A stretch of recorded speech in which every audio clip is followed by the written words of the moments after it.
जाएंगे। रमीज भाई, मैच को अगर देखें तो टॉस जब हारे हम, थोड़ी सी पार्टनरशिप नजर आई, शुरू में पहले बैटर खेले, बट जो मैंने शुरू में इंट्रो में बात की, ना इंटेंट नजर आई, ना बॉडी लैंग्वेज नजर आई, ना वो जज्बा नजर आया। और जो हम एक बात करते हैं कि यार आपने कोई जब बैटिंग करनी है, जैसे हम विराट कोहली को देखते हैं, शर्मा को देखते हैं, गिल को देखते हैं, कोई शॉट के अंदर आपकी कोई जान होती है, कोई एग्रेशन नजर आता है, ना वो हमें बैटिंग में नजर आया। जब बॉलिंग भी करने हम आए तो किसी तरह भी हम मुकाबले में नजर नहीं आए। कैसे इस तरह की ऑल ओवर परफॉर्मेंस को देखते हैं आप? देखिए, जो आप बात कर रहे हैं ना, इसको कहते हैं डरना और परफॉर्मेंस एंजाइटी, जो कि ऑस्ट्रेलिया को भी हो रही है। ऑस्ट्रेलिया भी इतने सहमे कभी नहीं पहले खेले और पाकिस्तान का भी हाल था। 1 लाख का मजमा, आपके पास ऑप्शन क्या है? आपके पास ऑप्शन ये है कि इस मजमे को आपने हैरान कुन परफॉर्मेंस के थ्रू चित करना है। और हर क्रिकेटर जो है वो इस तरह का प्रेशर मांगता है, हर क्रिकेटर इस तरह का स्टेज मांगता है। क्योंकि मैं समझता हूं कि चले लाख आदमी आए थे भारत को चेयर करने के लिए, मगर आपको भी तो देखने आए थे। ये एक रिच राइवलरी है ना, और आप उस राइवलरी का गरक आज हो गया, इसलिए कि ये डिफीट है। और इसमें 30 करके आउट होना, 40 करके आउट होना, 50 करके आउट होना, ये इससे बड़ी जाती कोई नहीं है। क्योंकि इस पिच पे आप सेट हुए और विकेट खो दिए। इसी तरह से बॉलिंग आप आगे कर रहे हैं, हाफ बॉली, जब गेंद सीम और स्विंग ही नहीं कर रहा है तो आप क्यों हाफ बॉलिंग करें? आप बुमराह की तरह लेंथ बॉल करें ना। वो लेंथ बॉलिंग करनी नहीं आती, क्योंकि वो किसी ने ही नहीं पढ़ाया है कि लेंथ की बॉलिंग की परसिस्टेंसी से आप क्या अचीव कर सकते हैं। क्योंकि या हम बाउंसर करते हैं या हम आगे गेंद करते हैं कि किसी ना किसी तरह से विकेट ले लें। सो विकेट लेने के लिए एक थर्ड ऑप्शन भी है जो कि लेंथ बॉल है और कंसिस्टेंसी है। गेंद स्पिन नहीं हुआ, उन्होंने आके मिडिल ऑर्डर में पटखच्चे उड़ा दिए। मैंने आज तक नहीं देखा कि 150 पे 2 और आप 200 भी ना कर सकें। तो ये कॉम्बिनेशन है खासतौर पे बॉलिंग का, इसको बहुत ठीक होना है। फिर टेल एंडर्स ऐसे खेल रहे थे जैसे कोई चैरिटी मैच है। मतलब आप कोशिश करें 220 230 तक ले जाने के लिए। मैच फंस सकता था अगर पाकिस्तान वहां पे विकेट ना लूज करता, और वहां पे यानी कि बाबर आजम की विकेट और फिर रिजवान की विकेट। अब देखे ना, वो बुमराह ने लेंथ बॉल पे शादाब को सीम बॉल से आउट किया और लेंथ बॉल पे ऑफ कटर से उसने रिजवान को आउट किया। ये एक्सपर्टीज देना है और इसके ऊपर पाकिस्तान को ध्यान देना। बहुत पीछे चले गए, ये बड़ा मार्जिन क्रिएट किया है भारत ने और 50 ओवर्स में बढ़ती रहेगी आगे भी। एग्जैक्टली और इरफान साहब, आज काफी लोग बात कि आज साल का गर्म तरीन दिन है और ये बात सच साबित हुई। आज का मैच की अगर हम बात करें तो बड़ा ही दिलचस्प मैच था और पाकिस्तानियों को यही कहेंगे कि अब मैच खत्म हो चुका है, आप लोग स्प्राइट पिए, ठंड रखें और पाकिस्तान को सपोर्ट करते रहें। क्योंकि हमें पाकिस्तानी टीम बात करें, प्री मैच जब डिस्कशन हुई तो हम बहुत ज्यादा जो थे ना पुरुमीद थे और हमने बहुत सारी बातें की और हम फिर भी यही कह रहे थे कि नहीं, आज कोई हिस्ट्री बनने जा रही है, आज रिकॉर्ड आते हम है ना? और हम आज कह रहे थे और खैर इरफान साहब ने तो कह दिया था कि पाकिस्तान मैच जीतेगा। इनफैक्ट आप भी बड़े होपफुल थे। खैर मैं अपने कमेंट्स अगेन रिजर्व रखूंगी कि मेरे क्या कमेंट्स थे, लेकिन वही हुआ जिसका हमें डर था। देखिए, हार और जीत में फर्क आज बहुत ज्यादा पड़ा। पहले भी हारते रहे, लेकिन लोग क्यों पसंद करते हैं पाकिस्तान इंडिया के मैचेस को? क्योंकि इसमें एक एक्साइटमेंट है, क्लोज गेम्स होती हैं, टीमें लड़ती हैं, बल्ले से लड़ते हैं, जुबान से लड़ते हैं, कुछ ना कुछ आप ग्राउंड में। आज पूरे जितना भी मैच हुआ, मैंने किसी पाकिस्तानी प्लेयर की आवाज नहीं सुनी।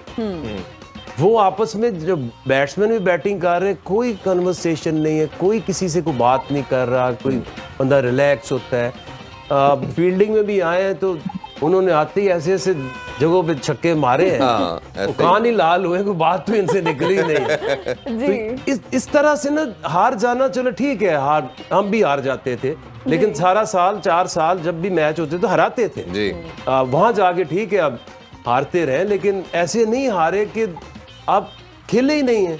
ये लड़ाई नहीं हुई, मार पड़ी है। भाई अगर एशिया कप की बात करें तो 228 रन से डिफीट, ठीक है, आपने टॉस जीता, आप पहले खेल के अब हारे। अब आपने लकीली चले आपके लिए था, हमें चांस लगा, विकेट बिल्कुल फ्लैट नजर आई, आपको बैटिंग दे दी और हम सब यही कह रहे थे कि पहले बैटिंग करके चले, प्रेशर नहीं होगा। अब ये दोनों तरह से इतना बड़ा मार्जिन होता चला जा रहा है और बाकी टीम से चले फिर आप किसी तरह मुकाबला डाल लेते हैं। अब भारत के आगे जो सरेंडर करने वाली जो अप्रोच आ गई, इसको कैसे देखते हैं? ये किस चल में देखिए चलेंगे? सरेंडर तो होगा ना, आप जिनको हम सुपरस्टार बना के पेश करते हैं वो देखते होंगे उनके स्टैट। वो अब्दुल्ला शफीक कितने मैच 5, ये इमामुल हक हैं, हाँ जी, तो क्या है किसके खिलाफ परफॉर्मेंस है? वो जो बी टीमें आ जाती, सी टीमें आ जाती हैं, और उसके बाद आपकी ऑलराउंडर्स देख लें, 3 मैच एशिया कप और तक हमारा हमने मेंबर ही उसको नहीं कहा था। जी हमें तो मिल गया हमारा सुपरस्टार, हमें अब कोई फिक्र नहीं है। उसके नीचे आए वो जो अपना चाचा है जी, उसके कितने मैचेस है? 18 7 सालों में 18 मैच, 18 मैचेस हैं। ये जो शदाब और ये नवाज हैं, ये आज नहीं फेल हुए, ये पिछले 1 साल से ये कुछ नहीं कर रहे।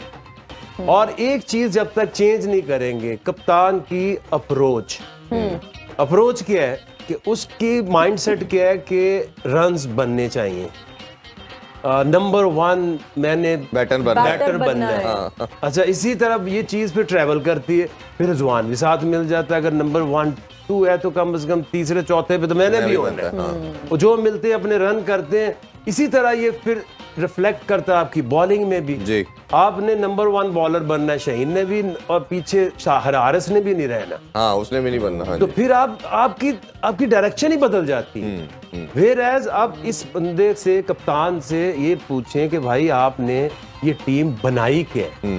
इतने सालों से आप कप्तान हो, आप वर्ल्ड कप में अपनी बेस्ट टीम बनाते हैं। बिल्कुल। इस टीम के मैचेस देख लो, नंबर ऑफ विन्स देख लो, कंट्रीब्यूशन देख लो, मैन ऑफ द मैच कितने वो देख लो, आपकी सारी जो अफसोस है ना वो खत्म हो जाए। मैं रवि भाई आपसे एक पूछना चाहूंगा सेम चीज के ऊपर।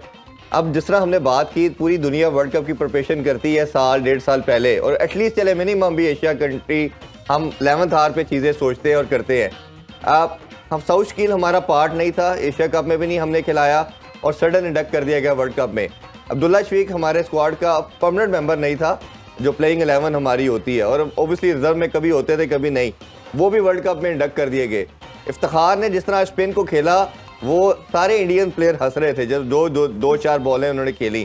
तो आपको क्या लगता है कि ये प्रिपरेशन का ये आलम था कि हमें अपनी प्लेइंग 11 का नहीं पता था, और जो सडन मेकशिफ्ट अरेंजमेंट हमने की है 11th आवर के ऊपर, बल्कि आने के बाद उसका ये सारा आपके ऊपर प्रेशर आया? सही पॉइंट है ये, इसलिए कि एक्सपोज होते हैं। और मैं फिर भी समझता हूं कि ये आपकी जो परफॉर्मेंस है ना, ये अनपार्डनेबल है, चाहे आपके पास एक्सपीरियंस है या नहीं है, क्योंकि ये कंडीशंस आपके मतलब की हैं। लो बाउंस, फ्रंट फुट की बैटिंग, थोड़ा सा रिवर्स भी शायद हो जाता अगर वो पहले 10 ओवर्स में 80 रन ना कर देते, उसी मुकाबला तो वहीं खत्म हो गया। खैर, मुकाबला तो हाफ टाइम पे खत्म हो गया था, मगर ये कहना कि ये जो हमारी टीम है ये इस काबिल है कि आगे चल के किसी को दंग करेंगे, मैं समझता हूँ 50-60% परफॉर्मेंस ऊपर लेके जानी पड़ेगी।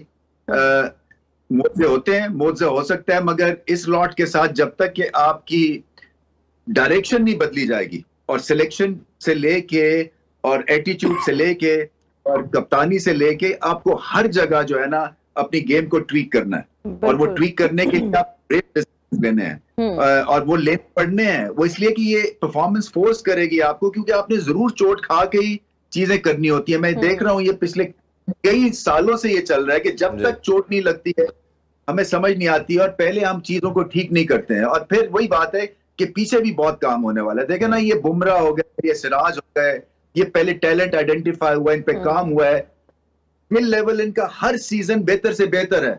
हमारे जो है ना वो ठिठर गए हुए हैं। कई प्लेयर्स जो है, कई प्लेयर्स जबरदस्ती ऐसे ही खिलाई जा रहे हैं, कईयों को बहुत चांस मिलता है, कईयों को 2 मैच मिलते हैं। तो कोई ऐसी सेट करनी पड़ेगी जहां पे आप स्किल को जज करें। परफॉर्मेंस चले होती है, मगर स्किल लेवल आपके इंप्रूव होने चाहिए। यानी कि शादाब का गेंद स्पिन होना चाहिए, नवाज का गेंद स्पिन होना चाहिए। नवाज की बैटिंग की मुझे समझ नहीं आती है, इफ्तिखार की बैटिंग स्पिन के अगेंस्ट वो ऐसे लगते हैं जैसे कि उनको खेलना ही नहीं आता है। बिल्कुल ऐसा ही। फिर उसके बाकी जो है 40 करके आउट हो गए, यानी कि वो कभी सेट ही नहीं होते हैं, हमेशा डर लगा रहता है कि आउट होंगे। ये डर है, यू नो, फेलियर का डर है, ये आपको अपने ऊपर एतमाद नहीं है उसका डर है, हम भारत से हार ना जाएं उसका डर है। ये बहुत सारी चीजें मिलके आप पे प्रेशर क्रिएट करती हैं। जैसे मैंने कहा, ये ग्रेट मोमेंट था पाकिस्तान को हीरो बनने का, भारत को चौंका देने बैटिंग और बॉलिंग करनी, मगर ऐसा हुआ नहीं और आगे चल के बहुत मेहनत करने की जरूरत है। लोग कहते हैं पाकिस्तान वर्ल्ड कप से बाहर नहीं हुआ है, मगर कोई ऐसी हौसला भी नहीं मिल रहा है कि आपको लगे कि ये वर्ल्ड कप जीत जाएंगे। जी बिल्कुल इस